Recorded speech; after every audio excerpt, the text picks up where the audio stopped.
Filming National Grid. I'm here today For what? to film National Grid. Who for? Who says you can film us round here? Me.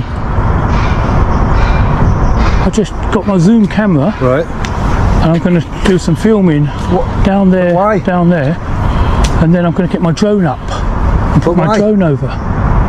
What? That's private property. No, this isn't. This is No, that's private property in there, and you says you've got to put the drone in there, and yeah. you're filming in there. Yeah. Why? For what why. reason? It's interesting. Okay. So I'm going to film and put my drone over. Yeah, can you not film me, please? Sorry? Can you not film me? Will you come out to me? Yeah, because I'm telling you. Just don't film me, please. Yeah. I'm just doing a little video. I've already asked this guy to stop filming. He's now got a drone. Welcome back to the channel. Today, we're diving into one of the most bizarre confrontations you'll see on camera. A self-proclaimed auditor armed with a drone and a National Grid worker who thinks property rights extend all the way into the clouds. What starts as a simple filming exercise quickly spirals into a full-blown clash of misunderstandings, misapplied laws, and some very questionable police advice. On one side, we have the auditor, calm, persistent, and well aware of his rights under UK law. On the other, employees and officers who believe they can dictate airspace rules they don't actually control. By the end, you'll see why this debate matters, not just for auditors, but for anyone interested in the balance between personal freedoms and authority. Buckle up, because the drama in this one doesn't come from shouting, it comes from the sheer collision of confidence and confusion. Let's break it down. Here's where the first major misconception comes in. The worker insists the drone is trespassing because it's inside their property. But that's not how the law works. Property rights apply to the ground and structures. You can't just claim ownership of the sky above. The Civil Aviation Authority controls airspace, and as long as the drone isn't breaking height or safety restrictions, this is perfectly legal. What's fascinating here is the worker's certainty. Notice the tone. He's not unsure, he's adamant. That confidence, mixed with misunderstanding, creates exactly the kind of conflict auditors thrive on. Response building for the police and different units within the police. Okay. I will have to require your ID and stuff, as it is an emergency. It isn't permitted for drones to be flying with camera capabilities with a view into our car park. Do you understand that? No. Do you understand what I'm saying? No. Right, okay, but your drone has camera capabilities, I've seen that from your device, yeah. Okay, this is an emergency hub for the police, okay? It's not permitted in a zone for any drones with camera capabilities to be flying near it. Who said that? Okay, my supervisor. No. Well, she did. Question for you. Should ignorance of the law be an excuse for trying to enforce it? Let me know in the comments. This is classic, my supervisor said so. Policing. The officer claims drones with cameras aren't allowed because his supervisor doesn't permit it. But here's the problem. Supervisors don't make laws.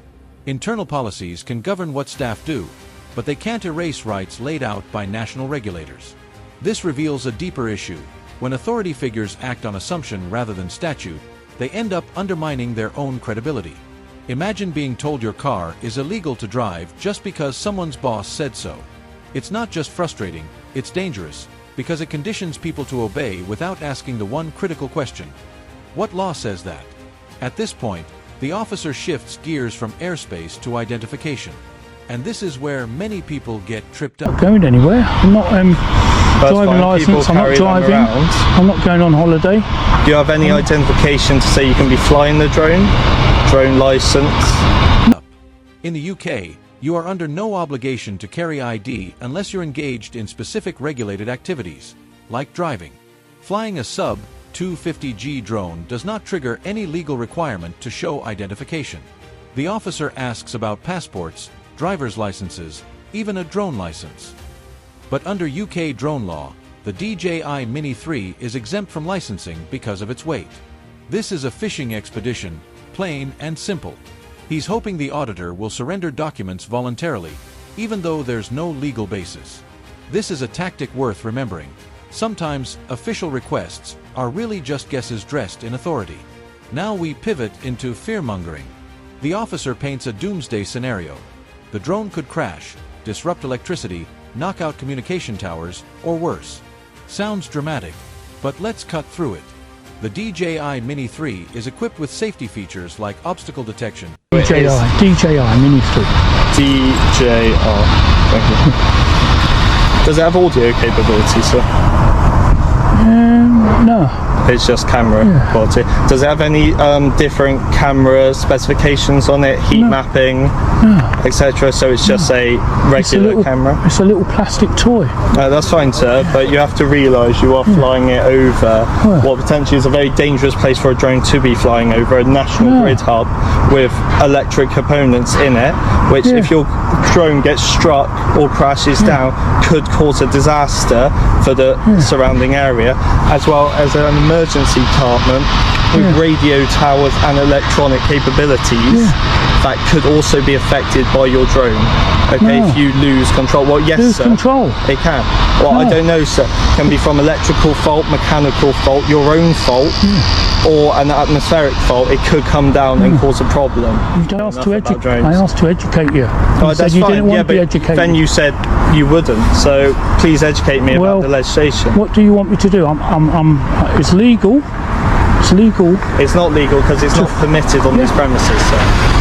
Yeah, this is a public accessible road. This is a public accessible road. However, you are in a vicinity with a drone with camera capabilities that can see within there. Well, actually, I didn't put it in there, but... However, your drone was up and you've been in this area. However, let me educate you on that. Despite I'm saying I haven't been there, I'm allowed. It's perfectly lawful. Where are you going? I'm not going anywhere, I'm talking to my super. Okay, but obviously they asked you to stop. Yeah. Why didn't you? Because I go round filming industrial sites. Which I can completely understand. But if they've asked you to stop filming... I didn't go in. No, I know you I'm didn't staying go out in. on the public area. I know, but you're filming over on their land, aren't you? Yeah. Yeah, so when they ask you to stop, you have to stop. Who says so? It's in legislation, and I'll be honest, I don't know the legislation from the top of my head. That's why we're speaking to our supervisors that's looking into the legislation. It's not in legislation. Yeah, but that's why we're getting our supervisors to check legislation. Because I'll be honest, I don't deal with drones. I don't really know drones. We have a specific team that deal with drones. You have a drone unit. Exactly. So obviously, I'm not capable to be able to. I know you have a drone unit. Do you have your drone ID operating license on you? No, I don't need to show you that. Yeah, but you do if you're flying it in a premises like this. No, I don't. And also, I'm pretty sure it's legislation, but you should be able to present it. Well, you're talking to me like a child. I'm not. I'm trying to ask you questions. I offer to educate you about why I'm doing this. Why are you doing this? Because I enjoy it. Right, okay. I come out on a public area. That's fine. I don't go into private areas. That's fine, but what I'm saying is your drone was in the aerospace of a private and you're allowed.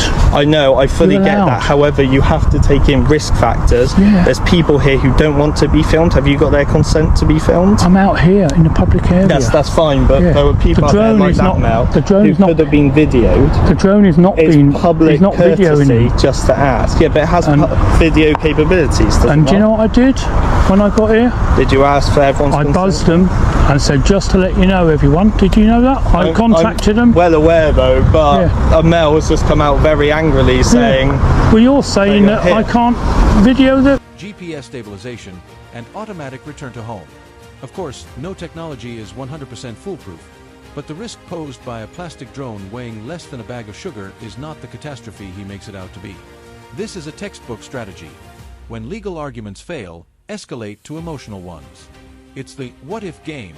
What if it crashes? What if it explodes? What if it causes chaos? But the law isn't based on what ifs. It's based on facts and established regulations. Back to police stations, they're not going to want to be filmed, are they? I'm sure that you wouldn't want to be filmed if you had to go to a police station.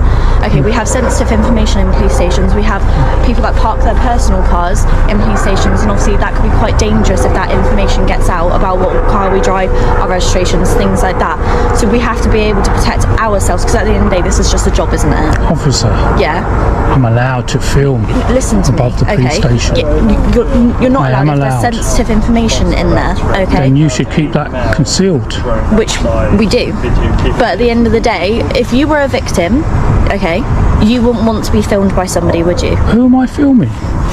I'm not saying you're filming anybody, but I'm just saying if you were a victim and you wanted to come here and do a statement or give anything to the police, you wouldn't want to be filmed, would you? Okay, I know I certainly wouldn't want to be filmed. Okay, so we have to keep the best interests of everyone. And I understand you find all of this interesting. That's fine. It's interesting. But it's a police station, okay? Like, if you were going into a police station, like I said, you wouldn't want to be filmed. I certainly don't want my personal card being... Understand that, though? But no, shall I tell you, people... No, I'm asking you a question. Can you understand that? Understand what? Police officers and other police staff in this building, they park their cars all along here. Their cars are parked along here, okay? So they don't want to be filmed when leaving work and that be put all over the internet, because that can become quite dangerous to people that hate the police and want to cause us harm. Okay. No one hates the police. Well, there's certain people that do, and I can completely understand why they do. Okay. I'm not filming no one. No one's leaving work. I'm But not filming. you've got a I'm drone not filming up. the drone. Yeah, but you've got a drone up that covers quite, I'm guessing, a lot of coverage around on the floor. Obviously, I don't know. I don't fly drones. I don't know what a drone really does. Okay. You should. But I don't, because I'm not on the drone team, so I wouldn't know. I'm on response, so that means I respond to 999. So we haven't actually had any calls. Okay. We've just been told that someone was outside. Yeah. So everything's good. But I'm we doing do my need your drone. details. Under Section 50 of the Police Reform Act, I'm requiring you to give me your details. Hang on. Before you go any further, Constable, Section 50 of the Police is antisocial behaviour. Yeah. Now, I'm in a public area. You are in a public area, however, it's caused Right. upset to people.